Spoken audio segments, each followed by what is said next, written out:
तो दोस्तों आज मैं लेकर आ चुका हूँ एक और बेहतरीन इंडोनेशियन हॉरर मूवी जिसका नाम है पैरेवांगन। मूवी काफी इंटरेस्टिंग है, काफी बढ़िया, आपको देखने में मजा आ जाएगा। और मैंने अभी लैम्बायुंग फिल्म को एक्सप्लेन किया है जो कि एक सच्ची घटना पर आधारित है। इनकेस आपने मिस कर दी है जाकर देख लीजिए, उसका लिंक आपको नीचे कॉमेंट सेक्शन में टॉप पर मिल जाएगा। तो चलिए अब बिना किसी देरी के चलते हैं सीधा वीडियो की तरफ।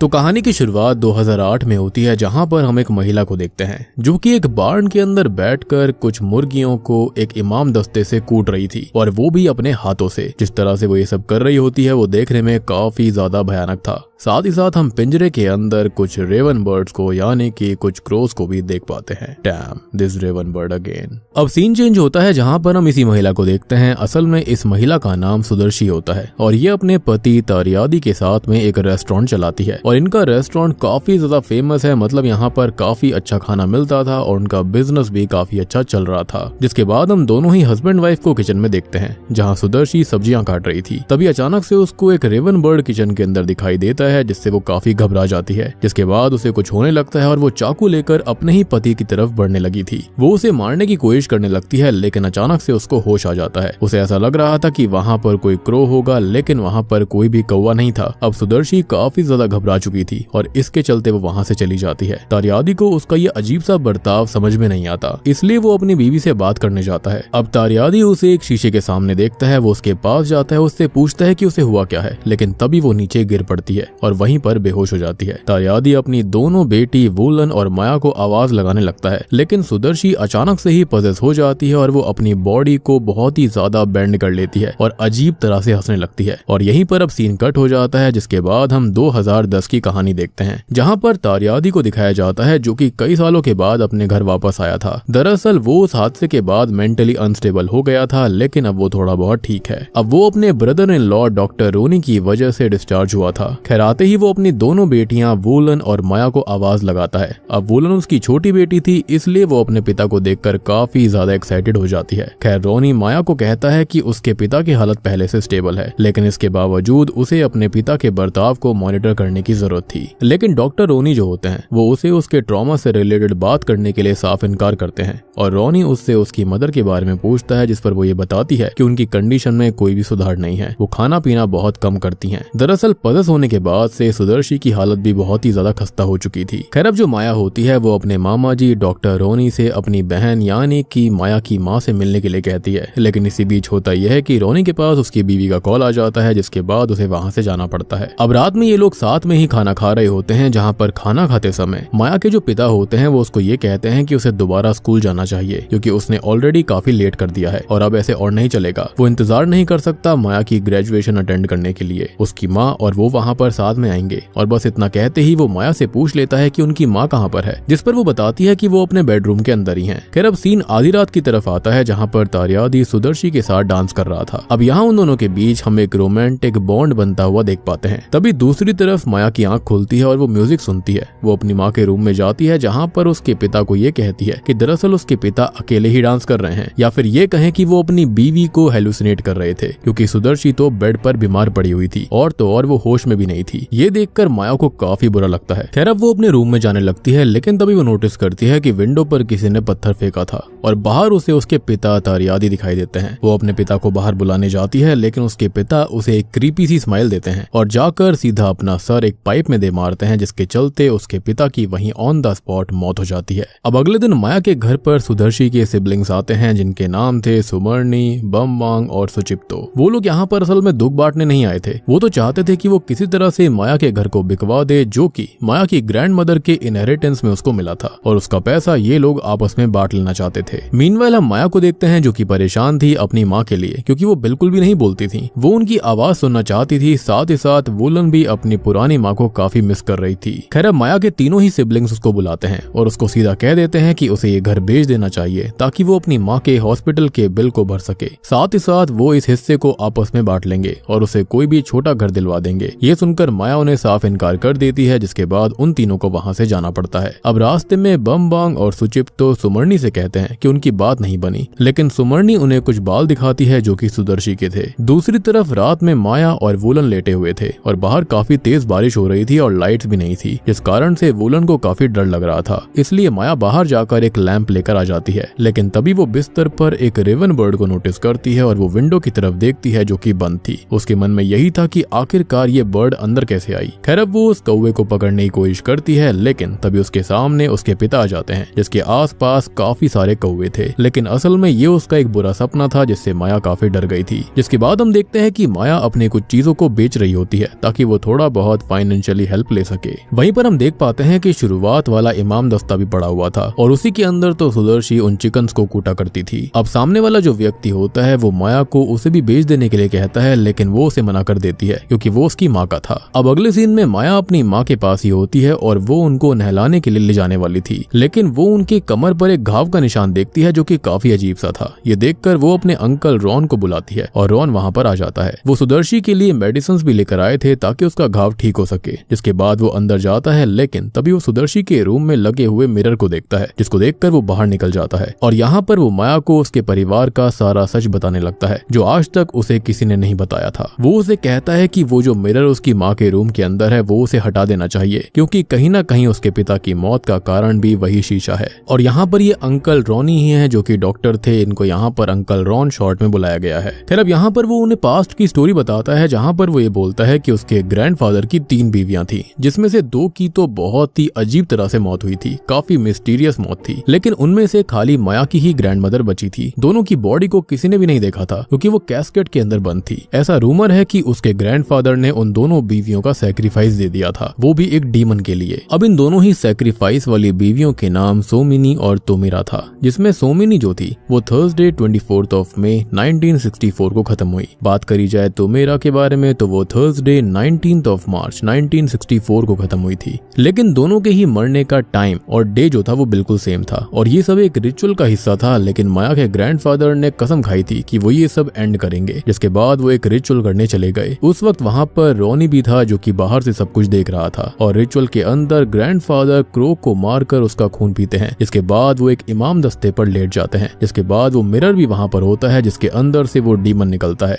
जिसे इस मूवी के अंदर पेरेवांगन के नाम से भी जाना गया है और वही इस मूवी का नाम भी है। असल में पेरेवांगन का अर्थ होता है कोई दुष्ट आत्मा या फिर काली शक्ति या फिर कोई डीमन। अब इसका लिटरल मीनिंग देखा जाए तो उसका मतलब स्ट्रेचिंग होता है, लेकिन मूवी के हिसाब से वो फिट नहीं होता। लेकिन यहाँ पर इसको हम डीमन ही मानेंगे और ग्रैंडफादर को उसी इमाम दस्ते से मार देता है। अब यहाँ ग्रैंडफादर से मतलब था माया के नाना जी, मतलब कि सुदर्शी और रॉन के पिता। दरअसल इस डीमन को ग्रैंडफादर ने कैप्चर किया हुआ था और वो रोज उसको फीड करता था और इसके बदले में उसे दौलत का गिफ्ट मिला, पैसे मिले। खैर अब कहानी के ही बीच में होता यह है कि अंकल रॉनी जो होते हैं उनकी बीवी का कॉल फिर से आता है, जिसके चलते उन्हें घर जाना पड़ता है। जिसके बाद माया अपने अंकल के कहने पर उस मिरर को वहां से हटाने जाती है, लेकिन एंटर होते ही मिरर के अंदर से उसे उसकी माँ के साथ एक डीमन दिखाई देता है, जिसको देखकर वो डर जाती है और देखती है कि वुलन अपनी माँ के रूम में जा रही थी। तब माया उसे रोक देती है क्योंकि वहां पर खतरा हो सकता था। लेकिन तभी शॉकिंगली उन्हें उनकी माँ की आवाज आती है जो कि इतने सालों से नहीं आई थी, जो कि उन्हें उनकी ही आवाज लग रही होती है और वुलन ये सुनकर भागकर अपनी माँ के पास जाती है। साथ ही साथ उसकी बहन भी उसके साथ थी और अपनी माँ को इस तरह से बोलता हुआ देखकर वो हैरान रह जाती है, जिसके साथ ही उसकी माँ के पीछे का घाव भी भरसा गया था। मीनवाइल हम रॉनी को देखते हैं जो कि रेलवे क्रॉसिंग पर था, लेकिन तभी उसे कुछ हो जाता है और वो पदस्थ हो गया था और ट्रेन के सामने जाने लगता है और तभी उसकी शॉकिंगली मौत हो जाती है। यानी कि उसने यहाँ पर कहानी बताई थी, लेकिन डीमन नहीं चाहता था कि वो पूरी कहानी बयां कर दे। अब दूसरी ओर माया की आंख आधी रात को खुलती है जहाँ पर वुलन उसे नहीं मिलती। वो उसको ढूंढने जाती है जहाँ पर वो उसको एक चादर ओढ़े मिलती है। माया उससे पूछती है कि वो इतनी रात गए यहाँ पर क्या कर रही थी, जिस पर वो बताती है कि वो अपनी माँ के साथ हाइड एंड सीक खेल रही है और इतना कहकर वो वहाँ से चली जाती है। तभी हम माया के पीछे एक चादर को अपने आप ही हिलता हुआ देखते हैं जिसे माया नहीं देख पाती।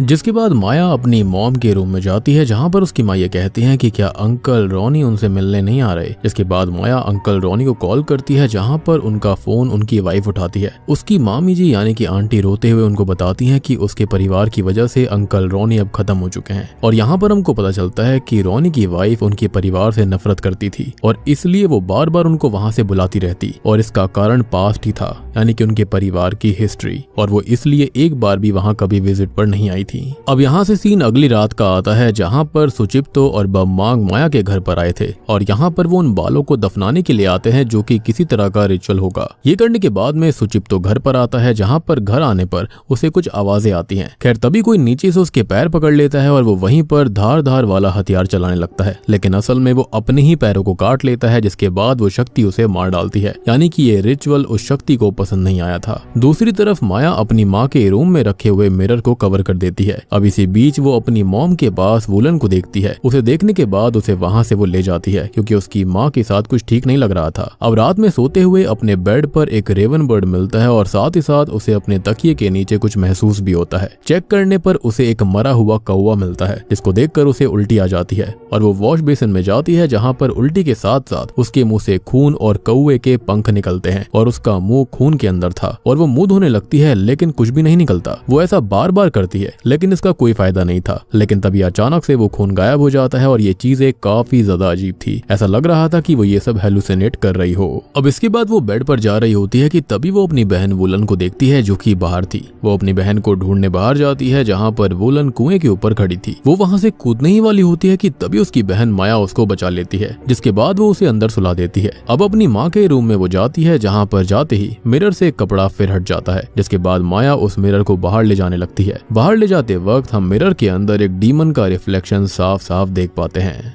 खैर अब वो मिरर को बाहर लाकर उसे तोड़ने की कोशिश करती है लेकिन लाख कोशिशों के बावजूद भी वो नहीं टूटता। ऑब्वियस सी बात है वो एक मैजिकल मिरर था, जिसके बाद वो उसे वहीं छोड़कर अंदर आ जाती है जहां पर हम मिरर के अंदर एक डीमन को देखते हैं। अब अगली सुबह वुलन अपनी माँ के साथ होती है कि तभी वहां पर माया आती है जो कि मिरर को दीवार के ऊपर टंगा देखती है, जिससे वो काफी घबरा गई थी। लेकिन वो इसके बावजूद भी काफी नॉर्मल रहने की कोशिश करती है। वो अपनी बहन को फ्रिज में से ड्रैगन फ्रूट लेकर आने के लिए कहती है, जिसके बाद माया अपनी माँ के कपड़े चेंज करने लगती है। लेकिन तभी वो अपनी माँ के पीछे घाव को वापस से देखती है जो कि हरा था। ये देखकर वो काफी हैरान रह जाती है। उसकी माँ कहती है कि वो सब मरेंगे। ये सुनकर माया अपनी बहन को लेकर वहां से निकलने लगती है। अब रास्ते में उसे एक लेडी मिलती है जो कि पहले तो एक बैगर दिखाई दे रही थी, लेकिन असल में वो वही डीमन था जो कि उससे उसकी सोल मांगता है। ये देखकर वो जल्दी से अपनी कार भगाती है, लेकिन वो बूढ़ी महिला उसकी कार से चिपक जाती है। लेकिन जैसे तैसे वो अपनी आंटी के घर पर पहुंच गई थी। अब जैसा कि हमको शुरुआत में दिखाया गया था कि सुदर्शी के घर पर उसकी कजन सुमर्णी आई थी और इन लोगों के पास कोई चारा नहीं बचा था, जिसके चलते ये अपनी आंटी के ही घर चले गए।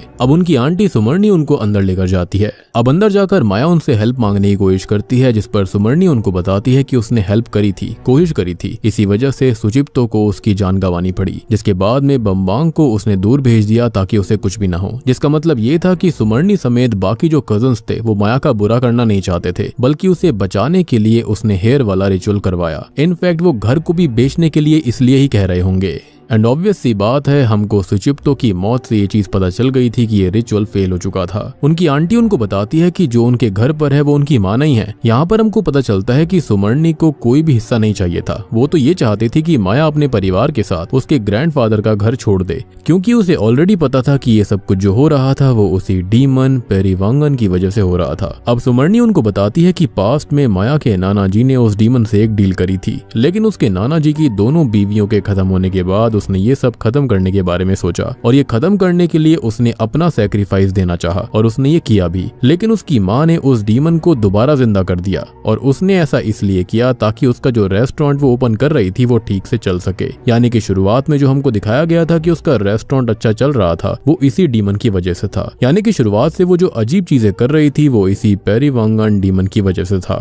अब देखो इसके लिए उसे अपनी सबसे प्यारी चीज जिससे वो प्यार करती है कि मतलब उसे तारियादी को सैक्रिफाइस करना था, लेकिन उसने ऐसा नहीं किया। तभी हमने मूवी की शुरुआत में देखा था कि सुदर्शी अपने पति को मारने की कोशिश करती है, लेकिन वो मार नहीं पाती। यानी कि वो पदस्थ नहीं हुई थी, बल्कि उसे ऐसा करना ही था। खैर वो उसे सैक्रिफाइस नहीं कर पाई, इसलिए डीमन ने अपनी चाल चली और तारियादी को पागल कर दिया और बाद में घर आने के बाद उसकी जान भी डीमन ने ही ली थी। और जो वो मिरर है वो रास्ता है डीमन का, ताकि वो दूसरी दुनिया में आ जा सके और उसी के जरिए वो हमारी दुनिया में आता है और वापस वहीं से अपनी दुनिया में चला जाता है। और इस तरह के काफी सारे मिरर्स होते हैं जो कि इंडोनेशियन मूवीज के अंदर हमने काफी बार ऑलरेडी देख रखा है। दरअसल एक बार ये डीमन कर्स अगर शुरू हो जाता है तब वो यहाँ पर 7 जनरेशंस तक पीछा नहीं छोड़ता। मतलब कि ये कर्स जो है वो पीढ़ी दर पीढ़ी चलता ही रहेगा, एटलीस्ट 7 जनरेशंस तक। सुमरनी कहती है कि अब शायद काफी देर हो चुकी है उसकी माँ को बचाने के लिए, लेकिन वो एक काम कर सकती है, उनके पास एक और मौका है और वो उसे पानी देती है जो कि सदर्न सी का था। और हम जानते हैं ये पानी कहाँ का है क्योंकि इसके बारे में मैंने already curse of the 7 seas latest horror movie के अंदर बात कर रखी है, तो अगर आप उसको देखना चाहते हैं जाकर देख सकते हैं, इसके बारे में आपको डिटेल में पता चल जाएगा। खैर अब वो उसको कहती है कि वो इस पानी को अपनी माँ के सर से लेकर पैर तक डाल दे और इस चीज को उसे 7 बार करना पड़ेगा। अगर ये काम नहीं किया तो उसे उसकी माँ को जिंदा ही जलाना पड़ेगा और वही आखिरी रिजॉर्ट होगा ताकि जो डीमन का लिंक होगा वो उससे टूट जाए। लेकिन इसके लिए वो तैयार नहीं थी और तब सुमरनी उसको कहती है कि उसे ऐसा करना ही होगा, नहीं तो सबकी जान को खतरा था। उसकी बातें सुनकर माया तैयार हो जाती है और जाने से पहले वो अपनी आंटी से वुलन को अपने साथ रखने के लिए कहती है, लेकिन आंटी कहती है कि वो माया के साथ ज्यादा सुरक्षित रहेगी। जिसके बाद माया और वुलन वहां से निकल जाते हैं। अब उनके जाने के बाद में सुमरनी भी कुछ रिचुअल्स करने लगती है ताकि उनके जीतने के चांसेस बढ़ जाएं। लेकिन वहां पर वो डीमन आ जाता है और सुमरनी को भी जान से मार डालता है ताकि वो बीच में कोई भी बाधा न डाले। तभी माया अपने घर पर पहुंच जाती है, लेकिन वो वुलन को कार में ही रहने के लिए कहती है और अंदर चली जाती है जहां पर वो अपनी माँ के ऊपर वो पानी डालने लगती है। मीनवाइल होता यह है कि वुलन को उसके अंकल रॉनी दिखाई देते हैं जो कि उसे बाहर ले जा रहे थे, लेकिन वो अंकल रॉनी नहीं बल्कि वही डीमन था। ये सब माया भी देख लेती है और वुलन को आवाज लगाने लगती है, लेकिन इसी बीच उसकी माँ सुदर्शी उठ जाती है और वो अभी भी पजेस्ड हालत में थी। जिसके बाद वो अपनी बेटी माया के ऊपर ही हमला कर देती है। तभी वो डीमन जो होता है वो वुलन को बार्न में लेकर चला जाता है जहां पर वो रिचुअल परफॉर्म हुआ था डीमन को बुलाने वाला, और यहीं पर हमने शुरुआत में सुदर्शी को देखा था। तभी माया किसी तरह से बचकर बांस में आती है और वहीं पर उसकी माँ और डीमन भी होता है जो कि उसके नाना जी के रूप में था। और जो सुदर्शी होती है वो उसे उसके नाना जी के हाथ पर किस करने के लिए कहती है, वो भी रिस्पेक्ट के रूप में। और माया ऐसा करने लगती है क्योंकि फिलहाल उसके पास कोई चारा नहीं था, क्योंकि असल में दस्ते के अंदर वुलन लेटी हुई थी। लेकिन तभी वुलन की आंख खुलती है और वो चिल्लाने लगती है, जिसे सुनकर वो दोनों ही डिस्ट्रैक्ट हो जाते हैं और माया मौके का फायदा उठाकर अपनी माँ और डीमन के ऊपर उसी इमाम दस्ते से हमला कर देती है और उसकी माँ अब इमाम के अंदर गिरने लगती है। और अब आप यहाँ पर यह मत सोचना कि इतना शक्तिशाली डीमन जो है वो इस इमाम दस्ते के हिट से कमजोर कैसे हो गया। दरअसल ये पूरा रिचुअल इसी मोर्टा पेस्टे यानी कि इसी इमाम दस्ते से हुआ था, इसलिए वो इससे कमजोर हो रहा था और इससे हिट करने पर उसे फर्क पड़ा करता। अब यहाँ वो डीमन वुलन के पास बढ़ने लगता है, लेकिन माया किसी तरह से उसकी माँ को उस इमाम दस्ते से कुचलने लगती है, जिससे कि वो डीमन कमजोर होकर गिर पड़ता है, क्योंकि ऑब्वियस ही बात है वो उससे अटैच हो रखा था। और तभी हम देख पाते हैं कि सब कुछ नॉर्मल सा हो गया था, लेकिन ऐसा खाली उन दोनों को लगता है। खैर अब वो दोनों वहां से निकलने लगते हैं कि तभी वुलन जो होती है वो माया को मिरर के बारे में याद दिलाती है, जिसके बाद माया मिरर लेने अंदर जाती है, लेकिन तभी उसकी माँ उस पर हमला कर देती है और उसे नीचे गिरा देती है। इधर बहुत देर हो चुकी थी और माया लौटी नहीं थी, इसलिए वुलन अंदर जाकर चेक करती है, जहाँ पर वो अपनी माँ को माया के पास देखती है और उसे देखकर वुलन जलता हुआ लैंप उस पर फेंक देती है, जिससे कि उसकी माँ जलकर मारी जाती है और अब जाकर सब कुछ ठीक हो गया था। यानी कि यहाँ पर सुमरनी ने बताया था कि सब कुछ तभी ठीक होगा जब वो अपनी माँ को जला देंगे अगर वो पानी फेल हो जाता है तो। अब सीन चेंज होता है जहाँ पर माया उस मिरर को एक लेक में बहा देती है, जिसके बाद वो दोनों बहनें अपनी कार में ही थी। तभी वुलन को अचानक से क्रो की आवाज आती है और उसकी बहन कार में नहीं थी। बाहर जाकर देखने पर वो माया को देखती है जो कि पजेस्ड हो रखी थी और वो एक क्रो को खा रही होती है, जिसका मतलब ये था कि कर्स अभी खत्म नहीं हुआ था। और ऑब्वियस सी बात थी, जो माया इतनी देर तक अपनी माँ के साथ होती है वहां पर उसने वो रिचुअल उसके ऊपर कर दिया था, यानी कि अपना डीमन उसके अंदर ट्रांसफर कर दिया।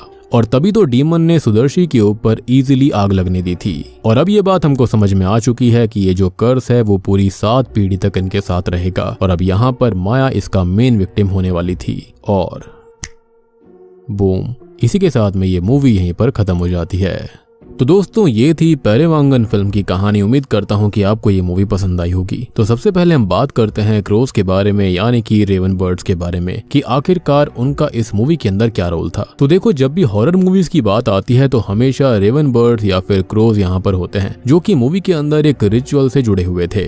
यहाँ पर इस रिचुअल के अंदर डीमन को बुलाने के लिए इसी क्रो का इस्तेमाल करा गया था और हो सकता है कि ये क्रोज जो थे वो उसी डीमन के एक तरह से मैसेंजर्स थे। अब बात करते हैं इस मिरर के बारे में और इमाम दस्ते के बारे में। तो इमाम दस्ता कहीं ना कहीं इसी मिरर से इनडायरेक्टली जुड़ा हुआ था, जो कि डील करने के लिए इस डीमन से इस्तेमाल होता होगा। और ये जो मिरर है वो उसी डीमन के आने जाने का रास्ता था। अब आप यहाँ पर ये भी सोच रहे होंगे कि जब सब कुछ खत्म हो गया था तो माया पजेस कैसे हुई। तो देखो, जब माया को अंदर ही रख लिया गया था उस वक्त पक्का रिचुअल दोबारा से करा गया होगा, जो कि उसकी माँ ने ही डीमन के इन्फ्लुएंस में आकर किया होगा। जिसके चलते हुआ ये कि सुदर्शी के अंदर का डीमन जो था वो सीधा माया के अंदर चला गया और इसके चलते डीमन ने अपनी चाल चली। वुलन ने जब वहां पर अपनी माँ के ऊपर आग लगाई थी तो हुआ ये था कि उस डीमन ने ऐसा जानबूझकर करने दिया क्योंकि उसने अपना नया होस्ट ढूंढ लिया था माया के रूप में। और बात रही मिरर के बारे में कि उसे लेक के अंदर क्यों फेंकने दिया गया, तो डीमन यही चाहता था, वो जब चाहे मिरर को आसानी से वापस ला सकता है। लेकिन डीमन समझ चुका था कि मिरर के चलते उसे खतरा हो सकता है, कोई आकर अगर उस मिरर को तोड़ देगा या फिर उसे नुकसान पहुंचाएगा तो डीमन को भी दिक्कत हो सकती थी, जिसके चलते उसने उस मिरर को ही बहने दिया। और अब ये बात हम जानते हैं कि पक्का ये जो कर्स है वो 7 पीढ़ियों तक ही चलने वाला है। यहाँ पर इनके नाना जी ने जो गलती करी थी इसका खामियाजा पूरी 7 जनरेशंस को भुगतना पड़ेगा। तो उम्मीद करता हूँ कि अब आपको ये फिल्म अच्छे से समझ में आ गई होगी। समझ में आ गई है तो वीडियो को लाइक कर दीजिए, चैनल के ऊपर नए हैं तो सब्सक्राइब कर लीजिए ऐसी ही इंटरेस्टिंग वीडियोस के लिए। इनकेस अगर कोई डाउट है तो do let me know in the comment section, में जल्दी से जल्दी उसका रिप्लाई कर दूंगा। तो मैं आप सबको मिलता हूँ अगली वीडियो के साथ में, तब तक के लिए